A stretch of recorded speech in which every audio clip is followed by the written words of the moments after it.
Shalom, selamat sore Bapak Ibu Saudara. Bersyukur saat ini kita dipertemukan kembali dalam ibadah worship at home. Biarlah kita sama-sama mau menerima lawatan Tuhan dan kemurahan Tuhan melalui ibadah pada sore hari ini. Mari kita berdoa.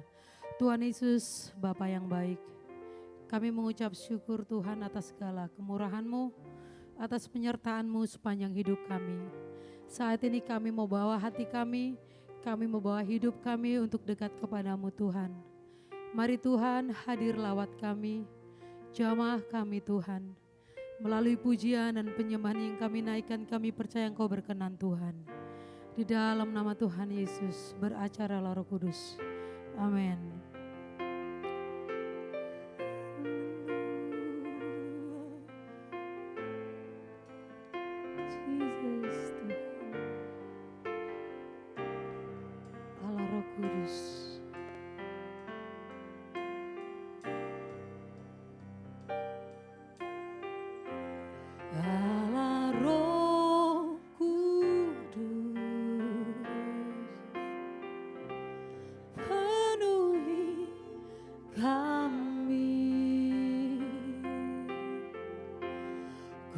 Rindu kau selalu.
lagi Yesus. Saat ini kami tetap mau bersuka cita Tuhan di hadapan-Mu Tuhan. Di dalam nama Tuhan Yesus, haleluya, amin. Haleluya, mari kita kerahkan kekuatan kita untuk Tuhan. Jesus, Kau Allah yang bangkit, Kau Allah yang hidup, dan Kau Allah yang hadir dalam hidup setiap kami. Oh, oh, oh, oh, oh, oh, oh, oh, oh.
ucap syukur Tuhan buat penyertaan-Mu yang nyata dalam hidup kami.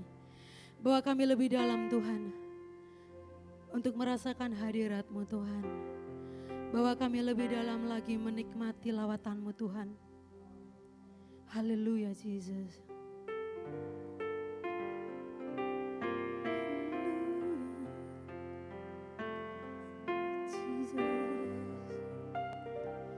Hidupku menggenapi firman-Mu, tanda mujizat sertai tiap langkahku. Kau bersamaku di dalamku, jadi bukti kebesaran-Mu.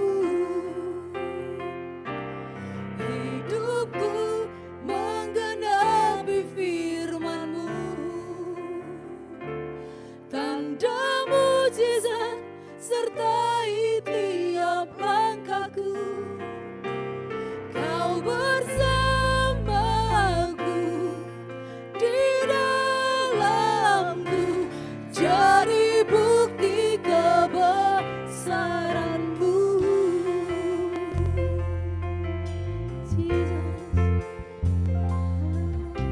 Tuhan, Kau sempurna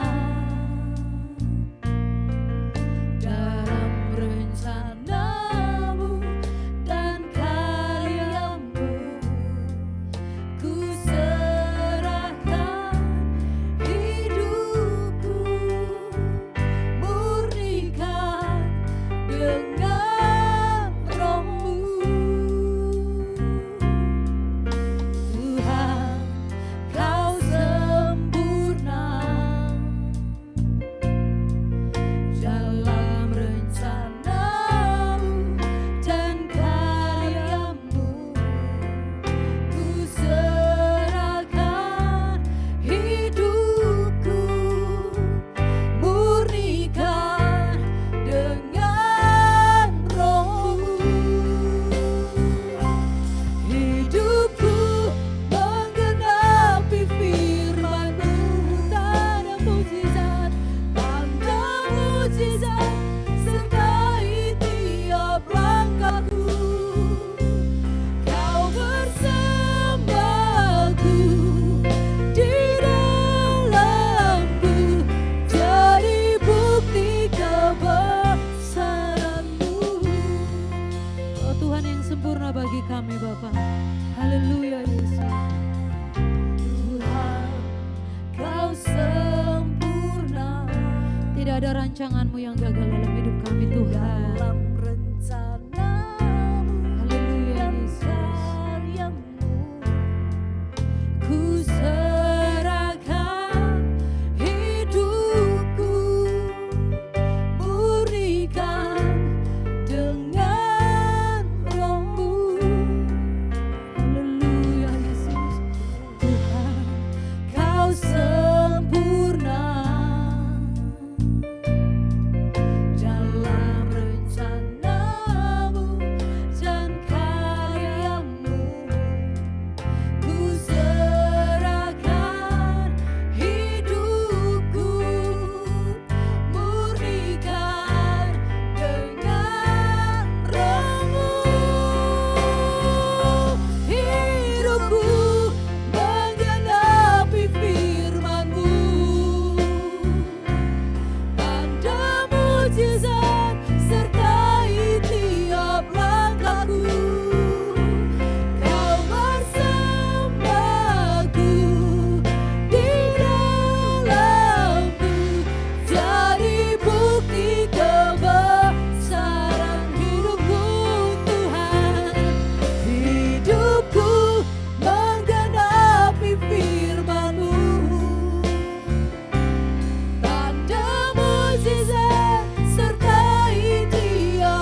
Kami percaya Tuhan, kami mengimani semua terjadi yang terbaik bagimu, Yesus.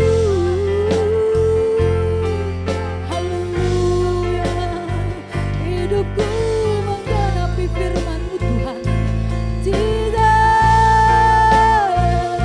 Mari lawat kami Tuhan, mari jamah kami Tuhan, Yesus. Haleluya, Jesus. Haleluya.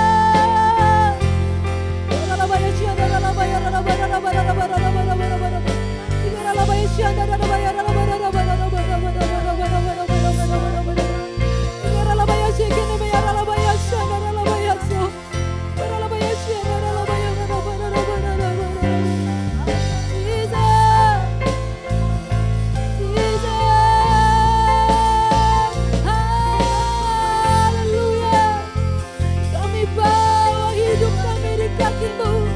Mari Tuhan jamah setiap kami, Jesus. Haleluya, Yesus. Kau Bapa yang ajaib. Haleluya. Hidupku menggenapi firman-Mu, tanda mujizat sertai tiap langkahku. Kau bersamaku di dalamku, jadi bukti kebesaran-Mu. Hidupku menggenapi firman-Mu, tanda mujizat sertai tiap langkahku. Kau bersamaku di dalamku, jadi bukti kebesaran-Mu. Hidupku menggenapi firman-Mu. Kepada hambanya kami persilakan. Tanda mujizat sertai tiap langkahku. Kau bersamaku di dalamku, jadi bukti kebesaran-Mu. Hidupku menggenapi firman-Mu, Dan mujizat sertai tiap langkahku. Kau bersamaku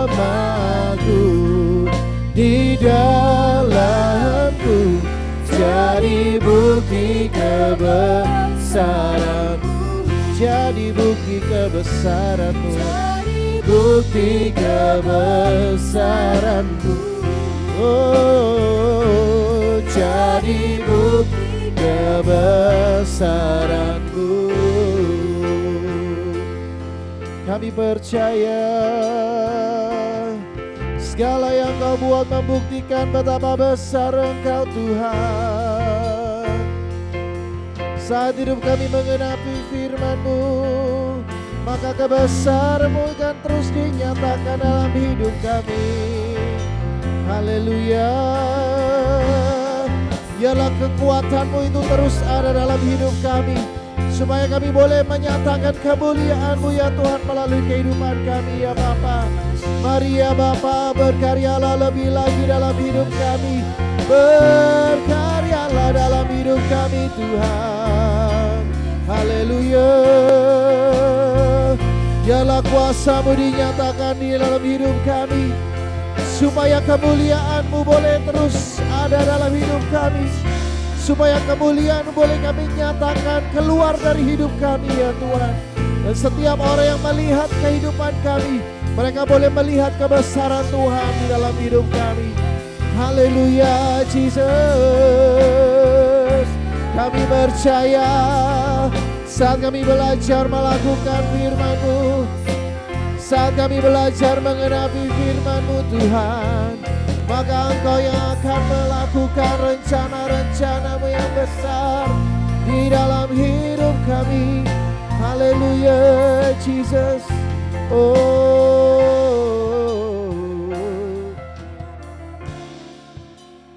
kami mau terus hidup di dalam Engkau. Kami mau terus hidup mengenapi rencana-Mu. Sebab kami percaya bahwa rencana-Mu itu lebih besar dari rencana kami sendiri. Apa yang Kau rancang bagi kehidupan kami, itu selalu membawa kebaikan bagi kehidupan kami ya Bapa. Kami percayakan hidup kami kepadamu. Kami rindu hidup sesuai dengan firman-Mu ya Tuhan. Kami mau belajar untuk mengenapi rencana-Mu di dalam kehidupan kami. Itu tuh biarlah sore hari ini kami rindu mendengarkan suara-Mu. Berbicaralah di dalam kehidupan kami, supaya kami semua boleh mengetahui apa yang harus kami lakukan di dalam kehidupan kami. Terima kasih Bapa. Kami serahkannya Tuhan perenungan firman Tuhan pada sore hari ini. Kami percaya Tuhan yang akan berfirman di tengah-tengah kami. Dalam nama Tuhan Yesus kami sudah berdoa. Haleluya, semuanya siap mendengarkan firman Tuhan, sama-sama katakan amin. Shalom, selamat sore saudara. Baik, kita akan belajar dari kitab Samuel ya. Kita buka dulu 2 Samuel 6 ayat 1 sampai 15. 2 Samuel pasal 6 ayat 1 sampai 15. Oke. Kita baca satu-satu ya, saya akan baca jangan cepat. Daud mengumpulkan pula semua orang pilihan di antara orang Israel, 30.000 orang banyaknya. Kemudian bersiaplah Daud lalu berjalan dari Bale Yehuda dengan seluruh rakyat yang menyertainya untuk mengangkut dari sana tabut Allah yang disebut dengan nama Tuhan semesta alam yang bertahta di atas kerubim. Mereka menaikkan tabut Allah itu ke dalam kereta yang baru setelah mengangkatnya dari rumah Abinadab yang di atas bukit. Lalu Uza dan Ahyo, anak-anak Abinadab, mengantarkan kereta itu. Uza berjalan di samping tabut Allah itu, sedang Ahyo berjalan di depan tabut itu. Daud dan seluruh kaum Israel menari-nari di hadapan Tuhan dengan sekuat tenaga, diiringi nyanyian kecapi, gambus rebana, kelentung dan ceracap. Ketika mereka sampai ke tempat pengirikan Nahon, maka Uza mengelurkan tangannya kepada tabut Allah itu, lalu memegangnya karena lembu-lembu itu tergelincir. Maka bangkitlah murka Tuhan terhadap Uza, lalu Allah membunuh dia di sana karena keteledorannya itu. Ia mati di sana dekat tabut Allah itu. Daud menjadi marah karena Tuhan telah menyambar Uza demikian hebatnya. Maka tempat itu disebut orang Peres Uza sampai sekarang. Pada waktu itu Daud menjadi takut kepada Tuhan, lalu katanya, bagaimana tabut Tuhan itu dapat sampai kepadaku? Sebab itu Daud tidak mau memindahkan tabut Tuhan itu ke tempatnya, ke kota Daud. Tetapi Daud menyimpang dan membawanya ke rumah Obed-Edom, orang Gad itu. 3 bulan lamanya tabut Tuhan itu tinggal di rumah Obed-Edom, orang Gad itu. Dan Tuhan memberkati Obed-Edom dan seisi rumahnya. Diberitahukanlah kepada Raja Daud demikian, Tuhan memberkati seisi rumah Obed-Edom dan segala yang ada padanya, oleh karena tabut Allah itu. Lalu Daud pergi mengangkut tabut Allah itu dari rumah Obed-Edom ke kota Daud dengan sukacita. Apabila pengangkat-pengangkat tabut Tuhan itu melangkah maju 6 langkah, maka ia mengorbankan seekor lembu dan seekor anak lembu gemukan. Dan Daud menari-nari di hadapan Tuhan dengan sekuat tenaga, ia berbaju efod dari kain lenan. Daud dan seluruh orang Israel mengangkut tabut Tuhan itu dengan diiringi sorak dan bunyi sangkakala. Oke, kita belajar dari ayat-ayat ini ya saudara. Saya kasih latar belakang dulu ya. Jadi sebelumnya ini ceritanya tabut Allah ini mau dipindahkan ya, mau dipindahkan kembali ke kota Daud. Nah, waktu coba kembali ke ayat pertama ya. Ini ada sesuatu yang terjadi kan. Ayat pertama. Ayat pertama. Nah, jadi gini saudara. Waktu Daud pertama kali berencana memindahkan tabut ini ya ke kota Daud. Ia membuat sebuah kereta. Ya, kita lihat ayat yang ketiga. Ya, mereka menaikkan tabut Allah itu ke dalam kereta yang baru. Dari rumah Abinadab ya.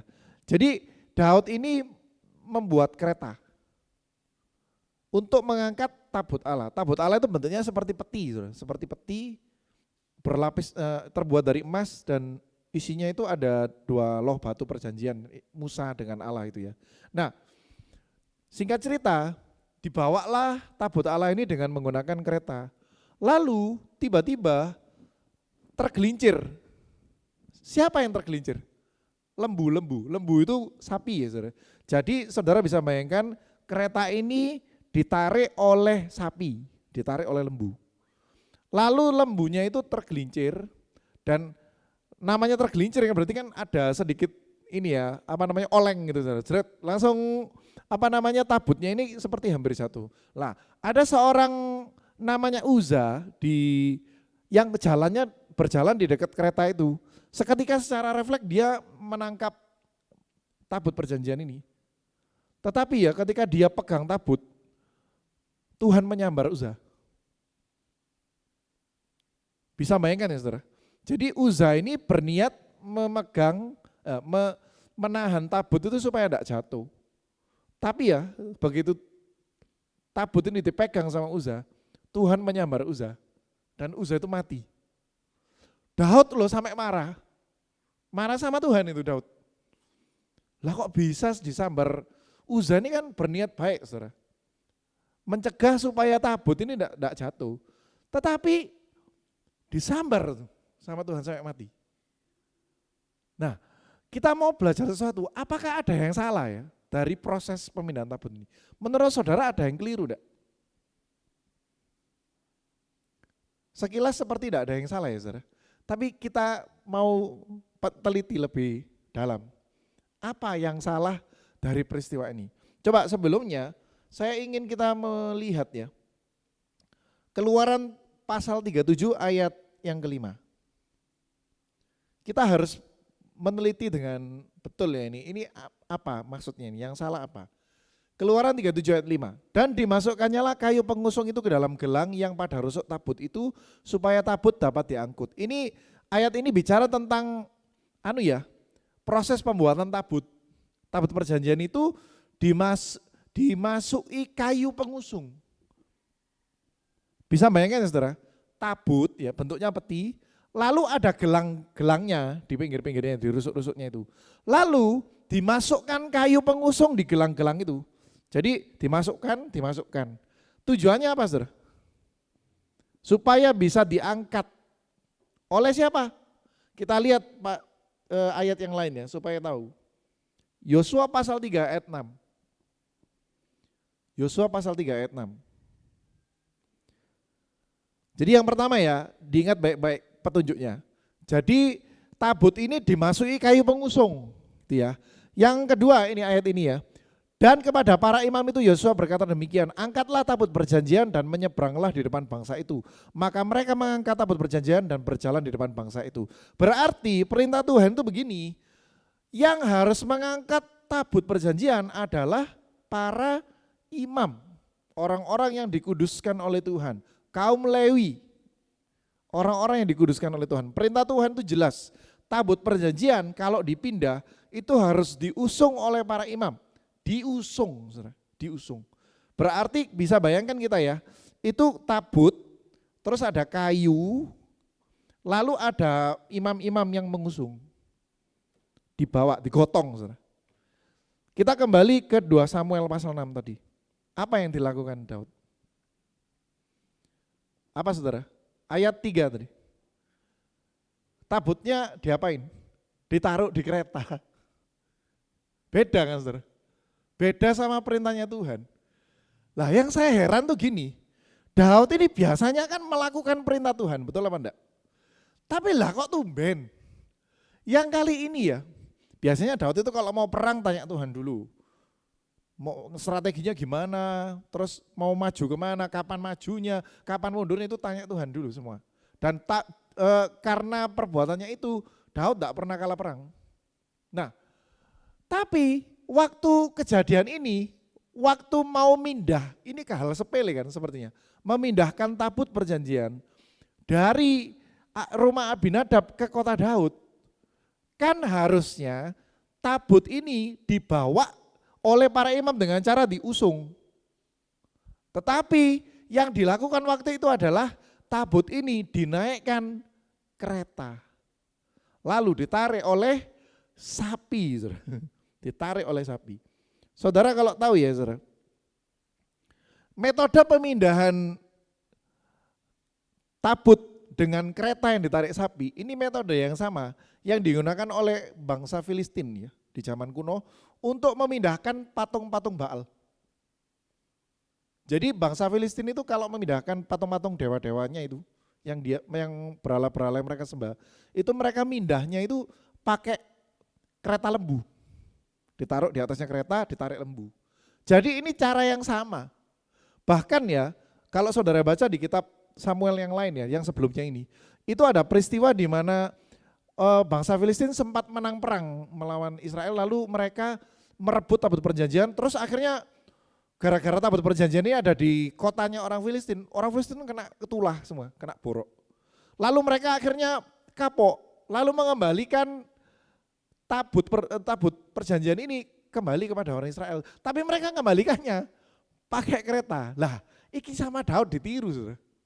Ditiru. Mungkin pikirannya gini, biar tidak capek gitu ya. Karena saudara perhatikan itu ngangkatnya dari mana? Di atas bukit. Bisa dibayangkan ya. Turun itu sama capeknya dengan naik. Kalau ngangkat sesuatu, betul apa enggak? Kalau naik itu mesti berusaha ngangkat bebannya, kalau turun berusaha nahan bebannya kan gitu kan. Secara fisika itu sama-sama berat. Nah, jadi kita lihat ya, ada kesalahan ini. Ternyata Daud tidak mengikuti perintah Tuhan. Perintah Tuhan jelas, tabut perjanjian itu mesti diangkat oleh para imam. Tetapi Daud meniru cara-cara orang Filistin yang tidak percaya kepada Tuhan. Ditiru, tabutnya ditaruh di kereta lalu ditarik sama sapi. Pantas saja akhirnya lembu-lembu itu tergelincir. Saudara. Dan akhirnya memakan korban yaitu si Uza. Ada perintah Tuhan yang lain yang menyebutkan tidak ada yang boleh menyentuh tabut perjanjian selain daripada para imam. Nah, dari sini kita belajar sesuatu, saudara. Kadang ya, seiring pengiringan kita dengan Tuhan ini, kita merasa kita ini sudah sering beribadah, kita merasa melakukan apa yang Tuhan perintahkan. Sampai lama-lama, kadang-kadang kita mulai mentoleransi sesuatu yang sebetulnya tidak ada di firman Tuhan, tetapi mulai ditoleransi menggunakan cara-cara kita sendiri. Contoh ya saudara, kita disuruh beribadah kepada Tuhan bersama-sama dengan segenap jemaat. Lalu kita mulai membuat cara sendiri, ibadah online. Kan sama saja gitu. Yang nyimpulkan sama saja kan diri kita sendiri. Mulai beribadah dengan cara kita sendiri. Lalu kita mulai menyingkirkan waktu-waktu pribadi dengan Tuhan, diganti dengan hanya dengar YouTube saja. YouTube didengerin. Tapi tidak punya waktu untuk berdoa, bersekutu dengan Tuhan secara khusus. Loh, YouTube yang saya dengerin YouTube khotbah loh. Iya, kita membuat cara-cara kita sendiri. Padahal firman Tuhan itu jelas. Perintahnya apa? Beribadah. Beribadah bersama-sama. Tapi kita buat cara kita sendiri, cara ibadah kita sendiri. Seperti Daud ini saudara. Sudah jelas perintahnya, tabut perjanjian diusung para imam. Tapi buat cara sendiri. Akibatnya itu bahaya. Yang Tuhan lihat itu bukan bagaimananya sebetulnya. Tetapi nurut atau enggak sama perintah Tuhan itu. Yang Tuhan lihat itu. Akibatnya apa saudara kalau enggak nurut perintah Tuhan? Ada korban. Korban yang mati. Uza ini jadi korbannya ini. Gara-gara kesalahan Daud, saudara. Jadi seperti itu. Jadi kita ini mesti belajar ya saudara. Melakukan segala sesuatu itu kadang kita memandang itu baik, tetapi kita mesti perhatikan. Yang baik belum tentu tepat sesuai firman Tuhan. Jadi kita mesti berhati-hati. Kalau melakukan segala sesuatu itu lihat, cocokkan, bukan hanya dipandang baik, tetapi lihatlah apakah ini benar atau tidak di mata Tuhan. Karena baik itu tidak cukup saudara. Baik, sesuatu yang baik belum tentu benar di mata Tuhan. Sesuatu yang baik bisa saja tetap mendatangkan malapetaka kalau itu bukan dari Tuhan. Maka kita mesti belajar hidup ini bukan hidup yang baik, tapi hidup sesuai dengan kebenaran firman Tuhan, itu yang betul. Melakukan apa yang firman Tuhan katakan. Jadi harus seperti itu saudara. Dan saya percaya ya, kalau kita melakukan apa yang benar di mata Tuhan, maka semua yang kita lakukan itu pasti baik. Karena tidak ada satupun kebenaran firman Tuhan itu yang jelek saudara. Seperti itu. Nah, ini poin pertama ya saudara. Harus belajar menaati firman Tuhan. Ini poin pentingnya yang pertama. Yang kedua, ayat yang ke-10. Nah, perhatikan saudara, karena peristiwa Uzam disambar Tuhan ini, Daud ini akhirnya keder. Nggak mau langsung bawa tabut ini ke kota Daud. Kuatirnya mungkin ya. Kuatirnya itu amarah Tuhan masih menyala saudara. Dan nanti bisa kena yang lain gitu. Lalu akhirnya Daud itu memindahkan tabut itu ke rumah Obed-Edom. Apa yang terjadi ketika tabut itu ada di rumah Obed-Edom? Coba dilihat. Ayat 11. 3 bulan lamanya tabut Tuhan itu tinggal di rumah Obed-Edom. Dan Tuhan memberkati Obed-Edom. Nah, yang kedua, kehadiran Tuhan ya, tabut perjanjian ini mewakili kehadiran Tuhan. Hadirat Tuhan itu diwakili oleh tabut Tuhan itu di zaman dulu ini. Nah, ternyata kehadiran Tuhan ya, itu mendatangkan berkat saudara. Membawa berkat.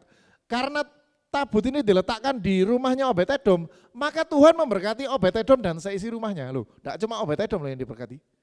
Obed-Edom dan seisi rumahnya. Makanya kita ini mesti belajar untuk selalu menghadirkan Tuhan di dalam kehidupan kita. Maka percayalah Tuhan tidak hanya memberkati kita secara pribadi, Tuhan akan memberkati seisi rumah kita saudara. Seisi rumah. Jadi Tuhan itu kalau berkati itu enggak cuma satu gini. Berkatnya itu seperti hujan yang bisa memberkati seisi rumah gitu ya. Seperti itu. Luar biasa saudara. Jadi kita mesti belajar ya, bahwa kehadiran Tuhan itu juga penting, sangat penting. Karena ternyata kehadiran Tuhan itu membawa berkat di dalam kehidupan kita. Nah, 2 hal ini saudara, hal yang sederhana saudara. Yang pertama, kita mesti hidup belajar mentaati firman Tuhan. Karena sekali lagi ya, apa yang baik belum tentu benar.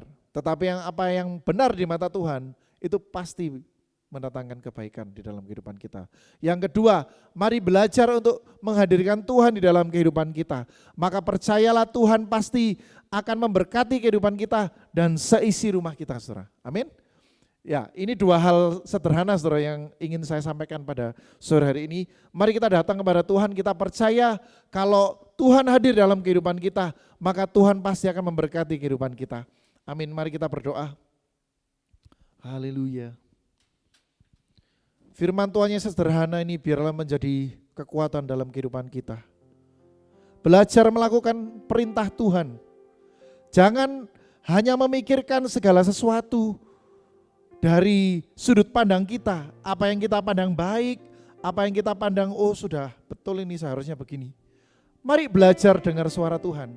Belajar meminta pendapat Tuhan. Seperti apa yang harus kita lakukan. Belajar membaca firman-Nya. Karena kadang Tuhan itu berbicara melalui firman Tuhan yang kita baca. Dan saat Tuhan itu memberitahukan sesuatu itu berbeda dari yang kita yakini, percayalah kita mesti lebih manut sama yang Tuhan mau. Kita mesti belajar melakukan apa yang Tuhan mau dalam kehidupan kita. Belajar melakukan perintah Tuhan, belajar melakukan firman-Nya, maka kita akan dijauhkan dari segala mara bahaya. Kita akan mengalami berkat Tuhan juga saat Tuhan kita hadirkan dalam kehidupan kita. Percayalah kalau Tuhan ada dalam kehidupan kita, bukan hanya kita yang mengalami berkat-Nya, tetapi seisi rumah kita akan diberkati oleh Tuhan. Kami percaya ya Bapa, firman-Mu itu ya dan amin. Kalau Engkau berkata bahwa Engkau akan memberkati seisi rumah kami, kalau kami menghadirkan Engkau, di dalam kehidupan kami. Maka kami mau belajar untuk menghadirkan Tuhan di dalam hidup kami. Kami undang Engkau ya Bapa, hadirlah di dalam hidup kami, hadirlah di dalam hati kami, hadirlah di rumah kami ya Bapa, supaya kami boleh merasakan berkat-Mu yang luar biasa, supaya seisi rumah kami juga boleh mengalami berkat-berkat-Mu ya Tuhan. Kami percaya Engkau yang berkehendak untuk tinggal dalam hidup kami. Dan saat kami mau ya Tuhan untuk menerima Engkau, menerima kehadiran-Mu dalam kehidupan kami, kami percaya berkat Tuhan itu tidak akan pernah pergi dalam kehidupan kami. Terima kasih Bapa. Kami mengucap syukur buat firman Tuhan yang sudah kami renungkan pada sore hari ini. Kami percaya Engkau Tuhan yang tidak pernah ingkar janji. Kalau Engkau berjanji Engkau menyertai, maka Engkau pasti menyertai kami. Kalau Engkau berjanji akan selalu mengajar kehidupan kami, maka Engkau pasti akan selalu mengajar kami. Kalau Engkau berjanji akan menuntun kehidupan kami, maka Engkau pasti menuntun kami ya Tuhan dengan hikmat-Mu yang luar biasa. Untuk itu biarlah saat ini kami meminta kepada-Mu ya Bapa, berbicaralah di dalam kehidupan kami. Berbicaralah melalui waktu-waktu perenungan kami. Berbicaralah melalui orang lain di sekitar kami. Berbicaralah ya Tuhan dengan cara-Mu kepada kehidupan kami. Supaya kami ya Tuhan boleh mengalami berkat-berkat Tuhan yang luar biasa dalam hidup kami. Terima kasih Bapak, terima kasih. Kami mau belajar bukan hanya menjadi pendengar firman saja, tapi kami menjadi pelaku firman-Mu. Terima kasih Tuhan. Kami mengucap syukur, menyerahkan seluruh kehidupan kami kepada-Mu. Di dalam nama Tuhan Yesus Kristus, haleluya. Amin.